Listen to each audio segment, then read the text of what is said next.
Nós já estamos de volta ao vivo com o nosso Manhã da Piedade aqui pela TV Horizonte, emissora da Rede Catedral de Comunicação Católica.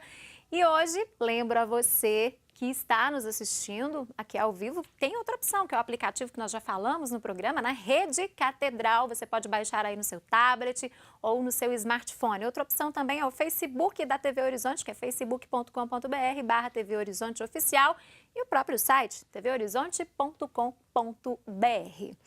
Olha só, e agora nós vamos falar de advocacia preventiva. Gente, é muito comum que serviços de advocacia só sejam lembrados na hora de solucionar um determinado problema judicial, por exemplo, né?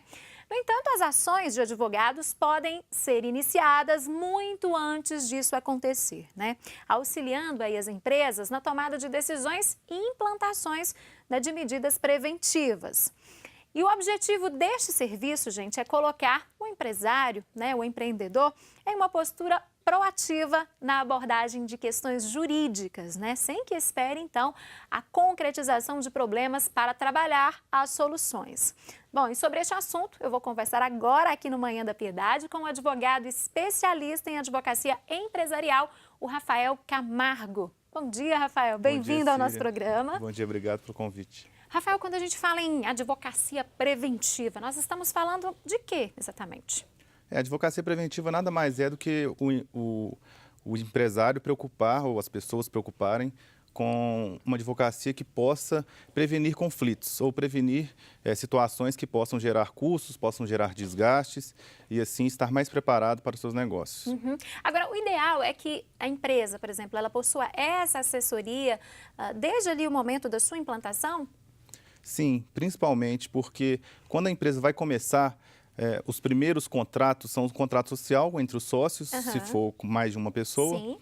E também as situações que vão gerir o negócio. Como os sócios vão lidar com aquilo, qual que é o tipo societário, qual que é o regime tributário. Então, essas coisas são importantes para o desenvolvimento do negócio do empresário. Porque muitas vezes as pessoas estão preocupadas muito com questões, que tipo de negócio, aí conseguem determinar o tipo de negócio, arrumam espaço se for, no caso, né, físico, funcionários, mas esquecem que tem outras questões muito sérias por trás disso, né? Exatamente, que podem gerar prejuízo lá na frente se não forem pensados anteriormente. Então, para quem, por exemplo, que quer empreender, quem pretende abrir um negócio, quem está nessa fase, né, de empreendedorismo, está planejando, já é o ideal, o mais indicado é que já procure um especialista, um advogado, então, para auxiliar nesse processo. Com certeza. O ideal seria isso, para o advogado desenhar como vai ser essa empresa, como vai ser esse tipo societário, conversar com os sócios, saber qual é a intenção deles, quais serão as tarefas de cada sócio naquele negócio, responsabilidades, deveres, para não gerar conflitos lá na frente. Porque muita gente deixa para, né, vamos decidir na hora que tiver tudo funcionando. Exatamente. E aí que mora o problema, né, Rafael? Isso mesmo. Agora, outras pessoas também acreditam, eu vejo muita gente falando, mas minha empresa é tão pequenininha, eu estou começando agora, eu não sou uma empresa grande, não sou uma multinacional. Bom, essa consultoria jurídica, esse trabalho preventivo, não é só para grandes empresas, né? Não, muito pelo contrário. As pequenas empresas são as que mais devem preocupar com isso, porque elas são mais vulneráveis em relação aos contratos com as grandes empresas. Então, elas têm que saber seus direitos, seus deveres, o que elas podem negociar ou não.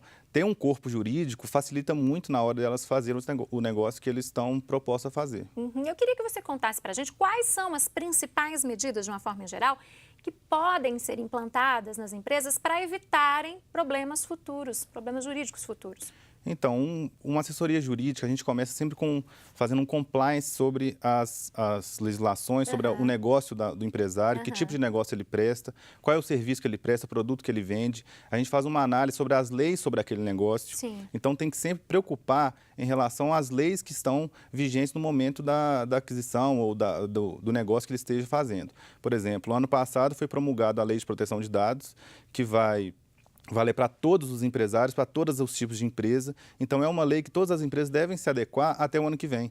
Então, uma advocacia preventiva, ela serve para isso, para prevenir, para preparar a empresa para as adversidades, para as leis e adequar em relação a todos, trabalhista, tributário, que é muito importante, gera fluxo de caixa para a empresa. São essas coisas que o empresário deve ficar atento. E atualizar o empresário também, porque às vezes no dia a dia é tanta coisa, é muita correria, e ele não para se atualizar sobre determinada lei, por exemplo, algum Exatamente. ponto que foi mudado. E isso pode trazer sérios problemas, né? Com certeza. A gente sempre fala com os nossos clientes que é importante ter uma assessoria jurídica para que ele se preocupe com o negócio dele. Deixe que o advogado ou o escritório de advocacia faça o trabalho burocrático, faça o trabalho de contratos, faça o trabalho de compliance e deixe ele preocupar com aquilo que ele sabe fazer, que é procurar clientes, vender, prestar seu serviço, vender seus produtos e gerir a própria empresa. Focar no trabalho dele, né? Exatamente. Porque querer abraçar tudo também, uma coisa Isso. vai escapar, né? Exatamente. Não vai dar muito certo.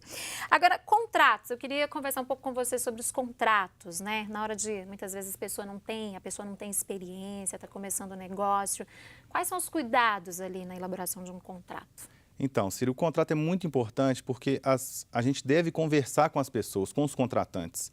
O contrato, se ele for lícito, possível, a gente pode colocar tudo dentro dele. Sim. Então, é bom que a gente converse com as partes, saiba o que elas querem, quais são os desejos dela, quais são os prazos para pagamento, quais são os deveres, as responsabilidades. Então, sabendo o que cada parte quer, é importante que a gente coloque tudo no contrato para que lá na frente ninguém fale que isso não estava previsto, que isso não foi o combinado. Então, é muito importante a gente saber principalmente os interesses de cada parte. Sim. E saber colocar adequadamente dentro de um contrato. Então, é melhor estar ali tudo minuciosamente escrito no contrato, do que às vezes a pessoa só conversar e falar, isso aí eu pensei que não precisava registrar em contrato. Na verdade, hoje as pessoas, infelizmente, elas costumam usar contratos modelo, que é aquele contrato que pega na internet de uma outra situação. Você joga lá na internet, aparecem vários modelos, aparecem vários. Então, aí acaba que não previu uma situação que as partes tinham combinado. Então, por isso que é importante fazer com um profissional adequado, um profissional competente para realizar esse trabalho. Assinatura de termos, Rafael, quais são os cuidados que as pessoas devem ter, né? O que é que elas devem ficar atentas? Ela deve ficar atenta principalmente com prazos, deveres, responsabilidades, multas, que é muito importante. Às vezes tem uma previsão de que se uma parte não fizer determinada tarefa, ela pode ser condenada a alguma multa, ela pode ter que pagar alguma multa, pode gerar um prejuízo para a empresa. Então essas são as principais cláusulas, mas eu repito, tem várias outras que de acordo com cada caso que a gente tem que analisar. De acordo com cada segmento, Exatamente. né? Por isso o trabalho, ele nunca é geral, ele é sempre individualizado, né? Exatamente. Depende do negócio, depende das vontades. Depende de várias situações que a gente não pode colocar isso como padrão. Depende também de onde esta empresa está inserida, tem algumas questões ligadas a leis municipais também, Exatamente. Né? Tributos que se aplicam àquela atividade, onde que ela está inserida, se ela pratica ou não, se ela faz transação entre estados ou municípios, até internacionais, então tudo isso importa. Agora tem muitas empresas que, muitas pessoas já criam empresas com foco em participar de licitações públicas, né? Nesse caso, esse auxílio também ele é importante? É possível fazer um trabalho preventivo? Com certeza. Mesmo porque os editais da administração pública, quando ela vai lançar alguma licitação, ela faz um edital antes e as empresas têm que prestar atenção nesse edital, porque o edital é que vai reger toda a negociação entre as partes, toda a relação contratual entre as partes. Então, é importante que o advogado analise esse edital, faça uma consultoria em relação a ele, veja prazos, deveres de entregar documentação e, eventualmente, impugnar o edital ou participar da própria pregão ou quando a empresa for realmente ser chamada para participar da licitação. Entender muito bem aquele edital, de que forma isso pode ser entregue, né? Isso, exatamente. Outra questão também que as pessoas acham que são comuns, contratou, tem lá, se formou uma empresa, começou a contratar os funcionários e tudo mais e pode ter problemas trabalhistas no futuro e às vezes com questões tão simples do dia a dia, né?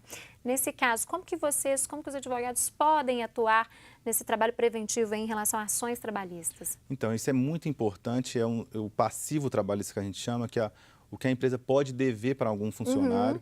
Então, a gente vai na empresa, a gente verifica qual que é a situação de fato que os empresários tratam com seus colaboradores, com seus funcionários. Então, a gente revisa o contrato, a gente vê quais são as vulnerabilidades que aquela empresa tem. Então, o trato com o funcionário também é importante, a forma como que o gestor trata esses funcionários, para lá na frente não gerar nenhum tipo de dano ou insatisfação do empregado, que ele possa requerer alguma coisa na justiça. Então, é sempre importante que a empresa esteja de acordo com a legislação e faça o melhor possível para deixar o seu empregado, o seu funcionário de uma forma satisfatória dentro da empresa. Uhum. Agora, em relação ao contato, a negócios com fornecedores, com clientes, essa intermediação, essa consultoria também, ou essa assessoria, ela pode facilitar esse processo dentro de uma empresa, Rafael? Com certeza. O fornecedor é importante que o empresário pesquise sobre ele. Veja se ele tem uma boa relação com o mercado, se ele entrega aquilo que ele promete, qual que é o tipo de contrato que vai fazer, porque às vezes o fornecedor nem contrato tem. Então ele promete um serviço ou promete entregar algum produto e na verdade não entrega, o empresário acaba pagando alguma coisa antes, mais do que deve. Então é bom que a gente coloque isso em contrato, respeite prazos, condições, para tanto o fornecedor como o empresário estarem bem relacionados. Bom, e isso tudo que você disse, esse profissional da área vai cuidar e vai auxiliar então ali o empresário. Sem dúvida nenhuma. É nessa hora que o empresário liga para o escritório, ou liga para o seu profissional de confiança, seja interno ou externo, e veja quais são as condições, qual que é a forma de negociação melhor, se pode conseguir ou não prazo, de acordo com o fluxo de caixa da empresa também. Uhum. Bom, muitas pessoas que começam o próprio negócio focam sempre, claro, né, no lucro, na economia, o que pode, o que elas conseguem economizar. Como que esse trabalho de advocacia preventiva pode auxiliar aquele empresário ali com as finanças da empresa dele? Isso é muito importante porque hoje o maior custo de uma empresa são os tributos. Sim. Então, o tributário é uma questão delicada, é uma questão que determina uma análise mais cuidadosa em relação a qual que é o regime tributário, se ele pode ou não diminuir esse regime, se ele tem ou não algum crédito para ser compensado, se ele realmente não pode fazer a atividade dele pagando menos impostos. Isso já tem pesquisas que falam que 95% das pequenas empresas pagam impostos a mais do que devem. Então, isso é muito importante. Eu acho que os empresários devem preocupar com isso, porque tem realmente situações, e a maioria delas exigem uma análise cuidadosa, um planejamento tributário, para que isso seja feito, gerar fluxo de caixa para a empresa. Com maior fluxo de caixa, ela consegue ter mais lucro, conseguir mais negócios, negociar melhores condições com seus fornecedores e até funcionários, contratar mais, conseguir gerir o seu negócio de uma forma mais eficaz. Essas empresas que, como você disse, pagam até mais do que devem ali, por quê? Porque não há orientação, a pessoa às vezes não tem entendimento e acredita que seja daquela forma, Exatamente. Até hoje no Simples Nacional, que tem um pacote de tributos que você paga, você tem formas de pagar menos Sim. em relação a isso. Só que o empresário não sabe. Às vezes ele fica com medo de ter uma fiscalização da Receita, mas todas essas revisões tributárias, tudo isso é dentro da lei. O advogado ele tem que preocupar em fazer a revisão dos tributos, o planejamento tributário de acordo com a lei. Não é sonegar, não é nada disso. A gente nunca pode indicar um cliente fazer alguma coisa que não seja lícito. Então, é tudo dentro da legalidade. Ele consegue, até a própria Receita Federal, ela tem instruções normativas que possibilitam o empresário em pagar menos impostos, só que nem sempre todo mundo tem conhecimento dessas condições. Ou seja, são opções que estão ali à disposição do empresário. Exato. E ele não tem conhecimento. Exatamente. Ele não tem conhecimento, talvez não tenha uma consultoria jurídica, ou talvez por não ter tempo, ou talvez não ter alguém que lhe dê essas informações. Começou a pessoa que está nos acompanhando, começou a empresa dela empreendendo, tem lá 3 funcionários, e esse projeto, assim Deus queira, né, cresceu, dobrou a quantidade de funcionários. Muda também a orientação jurídica à medida que a empresa vai crescendo? Com certeza. O que a gente sempre aconselha é que os empresários se preocupem com essa situação já no início. Sim. Porque ele tem que prever que o negócio dele vai crescer. Aliás, a intenção realmente é essa. Pensar sempre assim, né, Exatamente. Rafael? Então, ele prevendo isso, esse crescimento, ele já começa desde o início com aquele pensamento de que vai crescer uma hora e que ele tem que estar preparado para aquilo. Mas se ele não estiver preparado de qualquer forma, o jurídico ou a consultoria que ele tiver tem que ajudar ele a adaptar aquela nova realidade. Então, lidar com maiores contratos, lidar com maiores pessoas, saber indicar os melhores meios para ele conseguir gerir o negócio dele. Bom, e na sua opinião, os empresários, eles têm consciência da importância dessa assessoria hoje? Ou muita gente ainda deixa para lá, deixa para quando der, quando eu tiver um dinheirinho aqui? Olha, Síria, essa é uma pergunta interessante porque os empresários realmente eles tinham essa cultura de deixar para o final, de deixar para a hora que tem um processo, de deixar para a hora que não tem mais o que fazer em relação à consultoria. Tem que ajuizar uma ação ou tem que responder a um processo. Só quando vem o problema. Exatamente. Essa é a pior das hipóteses, porque é onde ele vai ter mais custo, ele vai ter mais desgaste. Então, a gente nunca indica esperar esse momento chegar. Então, só que, graças a Deus, hoje, essa consultoria, essa mentalidade do empresário está mudando. Então, ele continua pensando sempre que pode ter o problema, mas agora ele já começa a precaver, já começa a prevenir e preocupar com essa consultoria anteriormente. Para quem está nos assistindo e não conhece, não tem uma consultoria, né, e está interessado, como que funciona essa consultoria? É uma consultoria por escrita, ela é verbal, é uma troca de e-mails, é um profissional presente dentro da empresa? Então, a gente sempre trabalha de acordo com a demanda do cliente. Se o cliente for uma questão mais complexa, que gera mais pessoas do escritório ou mais pessoas internas, a gente pode colocar, a gente tem estrutura para isso, ou ele pode procurar qualquer advogado que tenha essa estrutura. Só que a gente, às vezes, o cliente é pequeno, o cliente não tem condição de pagar, não tem demanda. Então, a gente também tem casos que a gente faz por telefone. Nós temos um WhatsApp hoje que a gente trata direto com o cliente. Então, às vezes, o cliente está negociando alguma coisa, ele manda um WhatsApp para a gente. Esclarece a dúvida na hora. Esclarece a dúvida na hora, tem sempre um profissional à disposição. Então, pode ser por telefone, por e-mail, são várias as opções. Isso é sempre de acordo com a complexidade, com a demanda do próprio cliente. Pois é, você tocou num ponto importante. Às vezes a pessoa pensa, eu não vou ter esse dinheiro.